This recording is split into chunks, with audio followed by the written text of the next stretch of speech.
પાટણમાં ચૂંટણી પ્રચારના અંતિમ તબક્કામાં સ્થાનિકોનો વિરોધ જોવા મળ્યો। ગાયત્રી મંદિર વિસ્તારમાં કેનાલના પ્રશ્નને લઈને સ્થાનિકોએ ઝુંબેશ ચલાવી છે, જેમાં સ્થાનિકોના વિરોધમાં કોંગ્રેસના કાર્યકર્તાઓ પણ જોડાયા। વરસાદી પાણીના નિકાલ માટે બનાવાયેલી કેનાલ દૂષિત બની છે। પાટણ નગરપાલિકાએ કેનાલમાં દૂષિત પાણી ઠાલવ્યું હોવાનો આરોપ। અનેક વખત રજૂઆત છતાં તંત્રએ કોઈ કામગીરી ન કરતા લોકોમાં આક્રોશ વ્યાપ્યો છે। તાત્કાલિક કેનાલની સફાઈ કરાવવાની સ્થાનિકોની માંગ છે। માંગનો સ્વીકાર ન થવા પર સ્થાનિક સ્વરાજની ચૂંટણીના બહિષ્કારની ચીમકી ઉચ્ચારાઈ છે।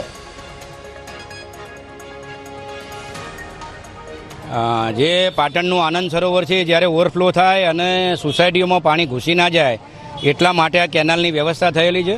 અને પાટણની બહાર, પાટણ શહેરની બહાર વરસાદનું પાણી આ કેનાલના મારફતથી જાય છે, પરંતુ આ નગરપાલિકાનો અણધડ વહીવટ જે આપણે કહીએ કે એમને ભૂગર્ભ ગટરની કોઈ જગ્યાએ સમસ્યા ઊભી થાય તો એ પાઇપ ના બદલી શકવાના કારણે ભૂગર્ભના પાણી આ વરસાદી કેનાલની પાઇપલાઇનમાં જોઈન્ટ કરી દીધા છે, જે આપ જોઈ શકો છો।